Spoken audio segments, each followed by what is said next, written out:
What's good, YouTube? Welcome to Sam's Wreckin Yard.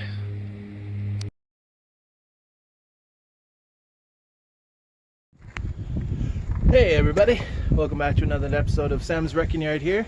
So of course again I got my 99 Chevy Suburban here. It's got a 5.7 liter Vortec in it. Got the 4L60E 4x4. Well, this past weekend we went camping and ended up blowing the water pump. Yeah, fun stuff. Well, today I'm gonna go ahead and change my water pump and pray and hope that that's all that we broke. Alright, so first off, get us started here. We have these 10mm bolts. There's one here, one here, one here. So I have 3 up top, and I also had 2 on either side. So 2, 4, 6, 7. And that's gonna get my fan shroud off. Of course, I have this power block here attached to my fan shroud actually.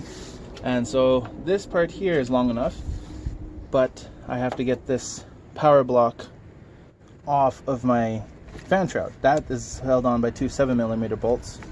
Once I get that fan shroud out, and then I'll be able to take off my clutch fan, which we'll get to that when we get to that. I got a brand new water pump to put in, and yeah, here we go. Bring you guys along for the ride. I also got a new tripod thingy, so I'll have more footage of me actually doing the work. Disconnect your battery whenever you're working on stuff underneath the hood.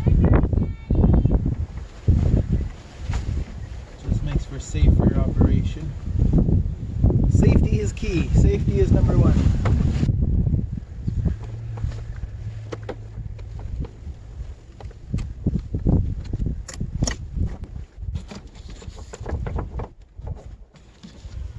Beautiful, look at that. All right.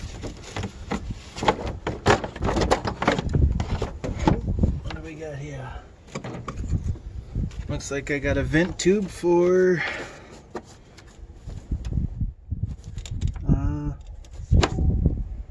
transmission, gasoline, something like that. Just take your little screwdriver, unclip that, put that aside.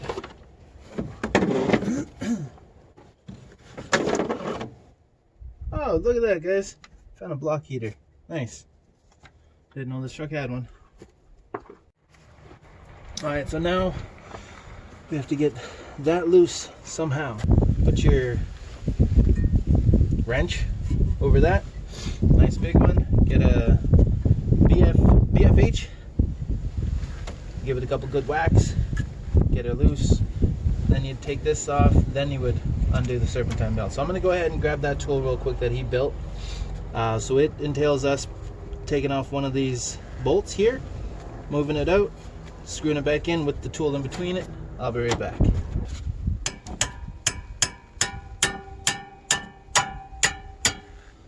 Much similar to that fashion, what we were trying to do.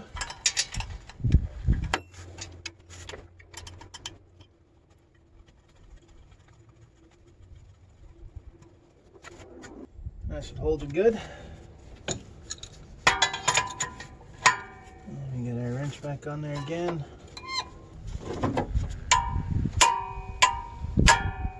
There we go. That's better. There she comes.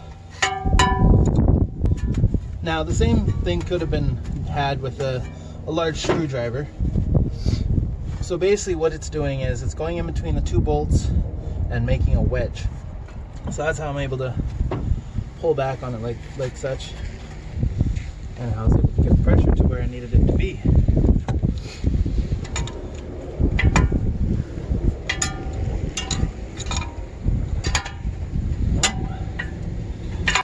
Once you get it loose in there, you can just freewheel it back off.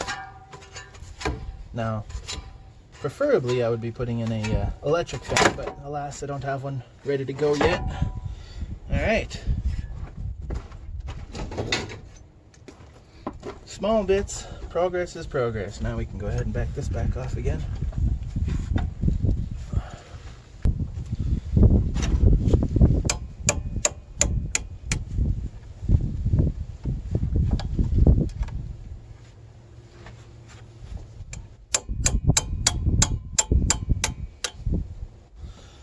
I know it's a big hammer for a small job, but hey, whatever makes my life easier, right?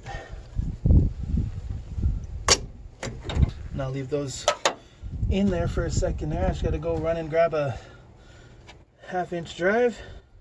1/2 inch? 3/8. Yeah, big drive. Alright, I'm gonna turn you guys off for a second here and I'm gonna snap a picture of my serpentine belt system because I don't believe in myself enough to remember that.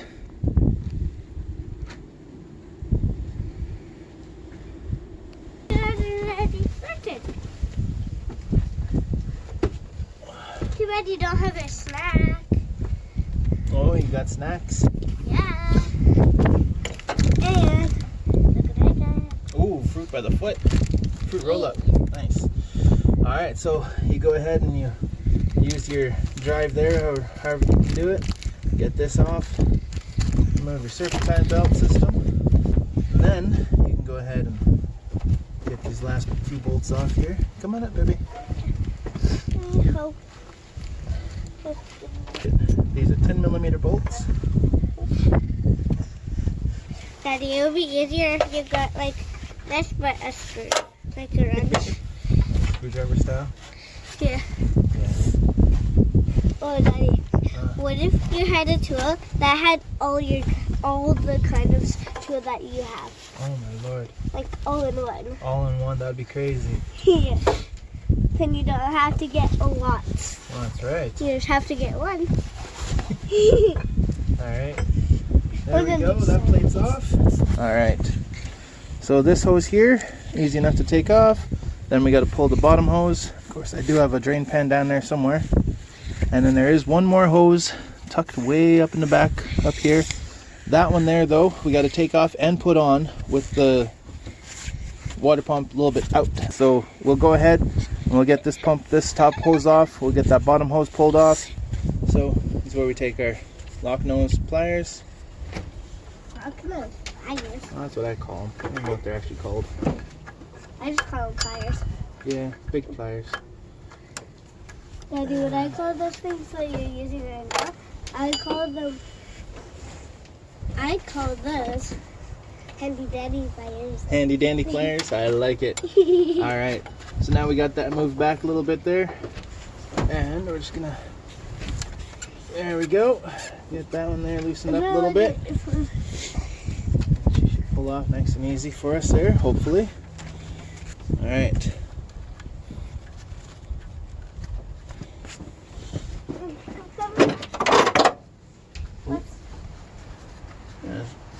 Gifting tools to the mechanic gods.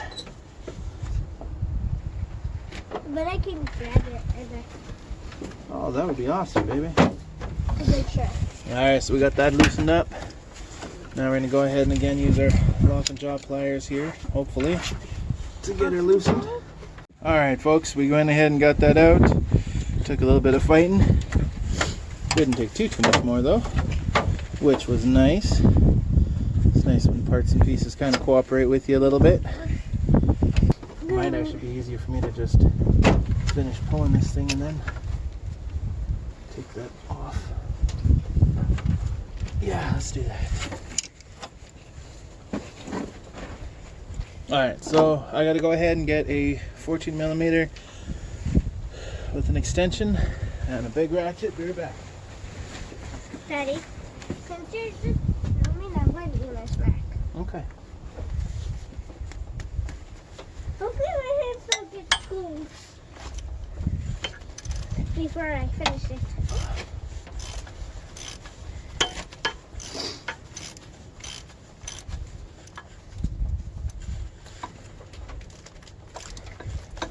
Daddy, I feel like your Suburban should be in there. In your little workshop shop. Oh, it should be in the shop part there, baby, but we got the Monte Carlo in there right now. Oh, yeah. Now this is probably the original pump. You're talking to me in the fans, right? Just because you see how much grease and oil and stuff is on there. I think she might be the original one. Alright, Bolt number 1. 1 of 4 down. Quarter of the way there.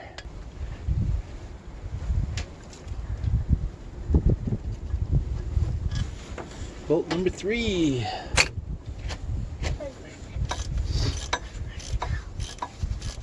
One more to go. Just checking the oil. Making sure there's no water in it. Oh. Nope, she looks good. Means we might be okay. We might not have warped our heads. How did you do that? Well, one of the clear signs of a warped head after your vehicle overheats is coolant or slash water in the oil. Because inside the engine, the oil and the water passages are actually quite close together. Bolt number 4. And so if you end up destroying the heads or even blowing a head gasket, that gives the water and the oil somewhere to go. Because water or antifreeze is thinner than oil, it'll end up in the oil as opposed to the oil end up in the water. And if that happens, you got a really big problem. But we're doing good so far ourselves. Antifreeze looks clean, looks clear, which is good. Our oil is black, which is good. In our case, it's good because it's not old oil and, you know, looking like toffee tea. Like that one down there? Yeah. Alright, so I also noticed that this clamp down here has been changed as well, which might work in my favor today. So I'll get that loosened off. Nothing here to pull back at all. Well, doesn't look like it.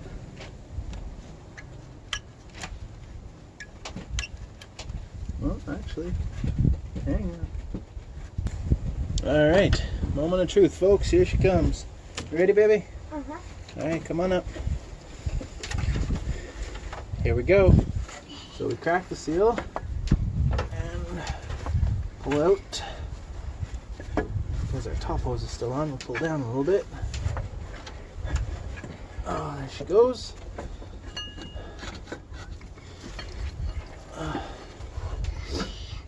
Now remember, folks, after you do this job, you're going to need to replace some of your antifreeze.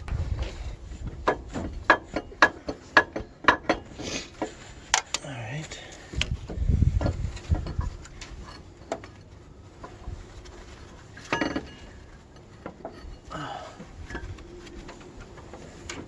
There we go. Old one is out. Alright. So there, folks, is a water pump for a 95 plus Vortec. Yeah. So something somewhere in there went wrong and we got to fix it. So now what we got to do, so on the, where I just touching there is old gasket still stuck to it.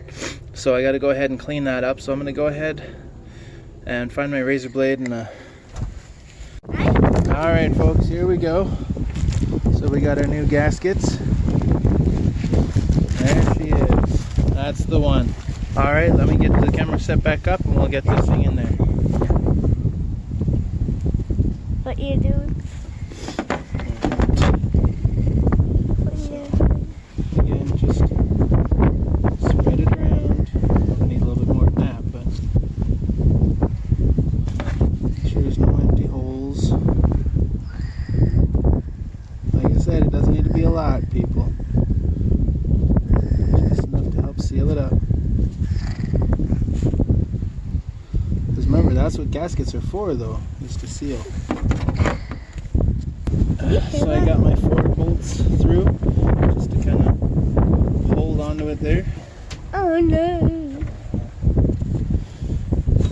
Alright. Nice and easy like.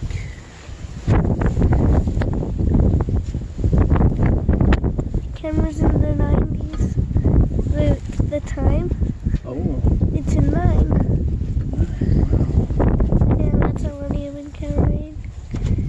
it's like flirting.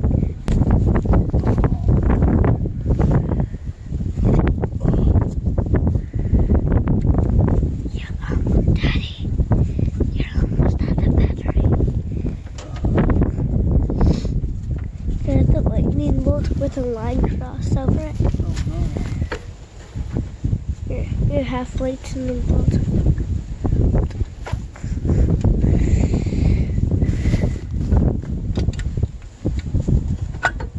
There we go. That one's threaded in. Let's try this other one.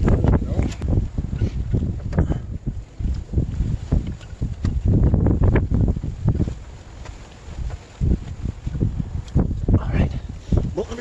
Alright folks, it's getting really windy out here and cold, so I'm gonna cut it here for a bit, fight with this stuff, and I'm bringing you guys back for it all tightened in. So what I'm gonna be doing, getting that hose on better, and then tightening down my 4 bolts. Be right back. So I went ahead and got it all buttoned up here.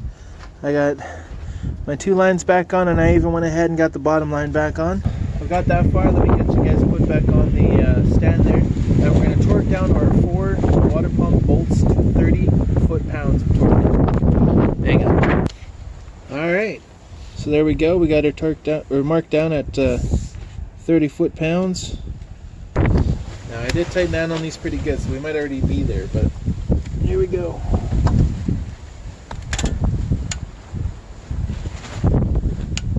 Yeah, we're there in that one.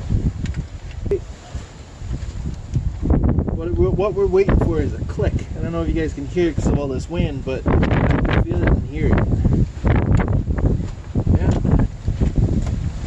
Pilot set up, get the bottom one set up, then I'll go left and right.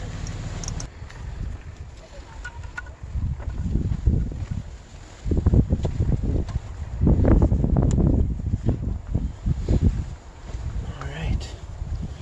And then I think from here I'm going to cut the camera off real quick just so I can get my serpentine belt back on. Remember video, to make sure you got it routed properly, over and under and over and through and around things properly. And then what I do is I always make sure that all my belts are seated proper. I'm going at the bottom one in there, sit right. Alright. Now, go ahead and move the tension pulley down a bit. Loosen the tension.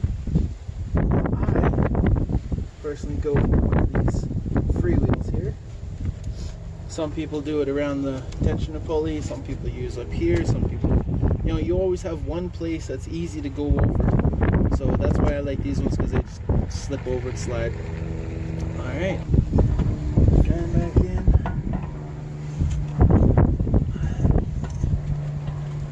Cut thread there. There we go. Tap that a couple times.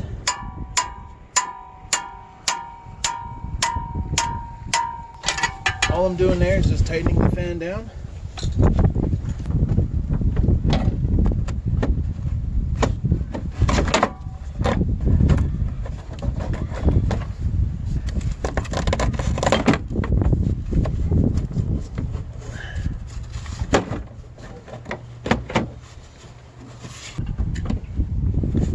So I'm looking out, and mine actually have a bit of a guide hole pin in there. Looking out really good actually. Alright, so I'll go ahead and get, again, 1, 2, 3, 4, 5, 6, 7 bolts in, and I'll be right back. Get these all tightened down here. I got one more to do.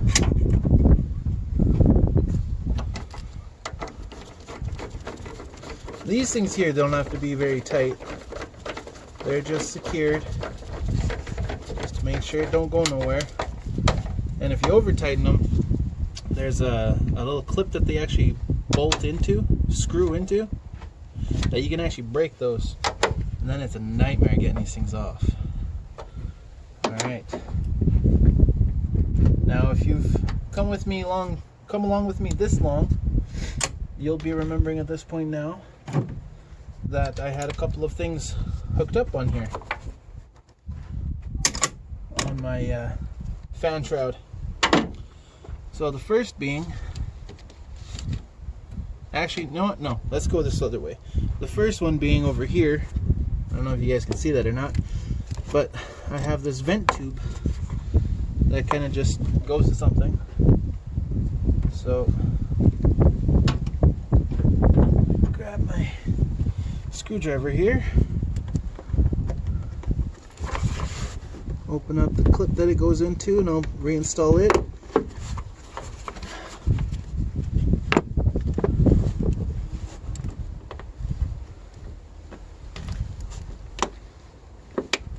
There we go, she's good. And we'll get our first couple of screws, or our only couple of screws, started up here.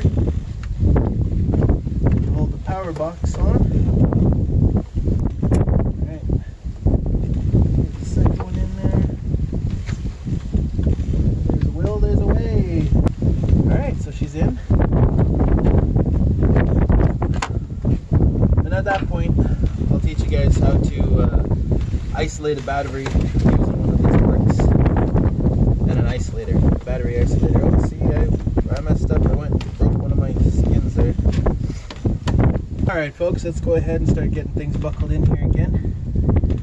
I'm going to get my power supply back in before I completely forget, jump in the truck and wonder why my truck isn't turning over and no lights are coming on.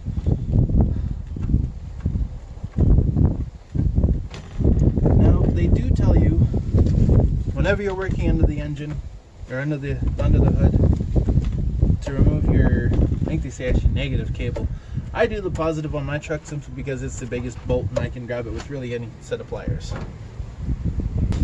Alright, so I went ahead and I got myself 2 gallons, or in my case 7 point something liters of pure concentrate, 100% concentrate, and I will dilute as needed.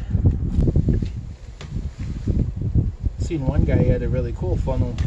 She was able to put the cap on, the funnel into it,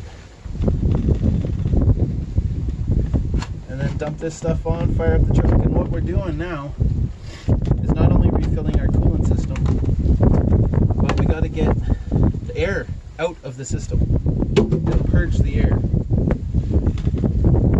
Now, I'm hoping that I didn't blow my thermostat as well, and that it still works good. I probably should have just went ahead and changed it at this point, but I'll be honest, I forgot about it. So I'm gonna go ahead, fire up my truck, and we're gonna start dumping more antifreeze in here, let it run, get it up to temperature. Hopefully this worked.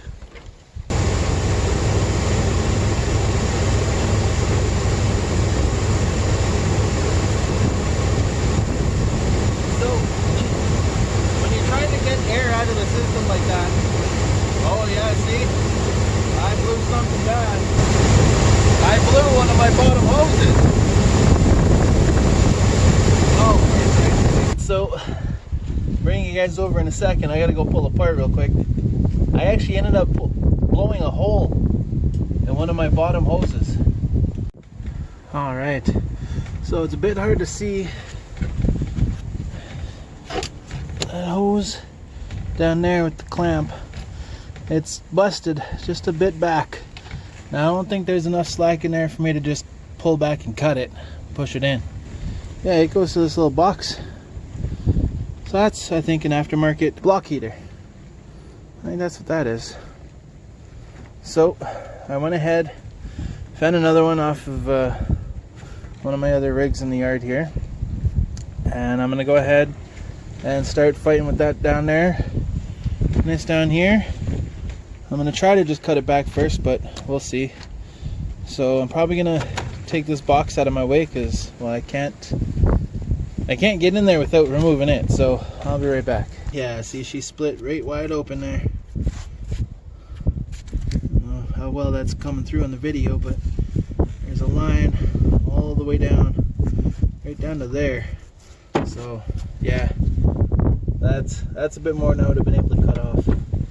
But like I said, I found another one, another line like that off of another vehicle here that I got, another project vehicle. So this is at least going to get me running. As you can see, I got my air cleaner back in. That actually was quite easy to take out, honestly. So of course I'm running a K&N air filter, but you pop off the top of the box, you move this the hell out of the way, and then this here you just kind of manhandle it out. Alright, so I'm gonna go get her fired up again. Hopefully she starts a little bit easier again this time. Be right back.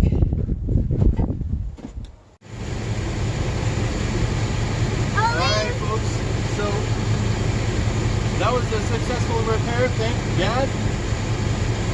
I did notice that I am low on oil though, which sucks. I was able to get heat inside the cab, got her up to operating temperature about a dozen different times. My truck's been really thirsty, but she's going it, we're going. I got heat starting to go to the rear of the cab now.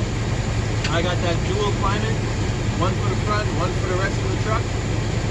Heat's going through both, temperature's holding steady so far. I've still got bubbles coming, so I'll be here for a bit longer, folks, but I want to call that a successful repair. I'll check back in with you guys in a bit. I've been running the truck now about 20 minutes, and yeah, everything's looking good so far. Can I pause it? Alright, talk to you guys in a few minutes. Pause it? Yeah.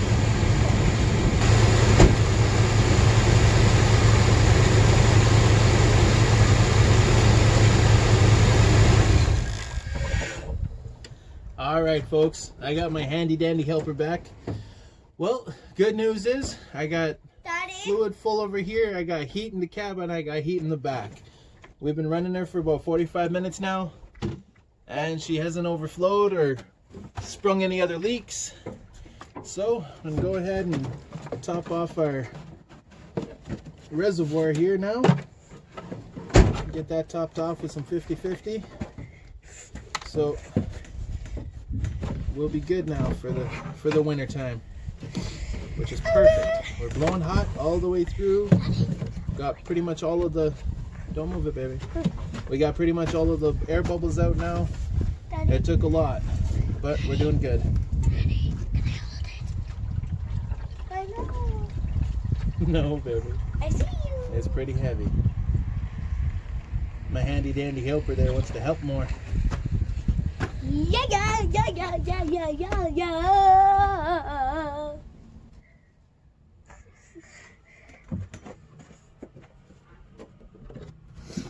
All right, and that concludes today's episode of Sam's Wrecking Yard. Now, if you don't remember, this is a 1999 Chevy Suburban with a 5.7 liter Vortec 350.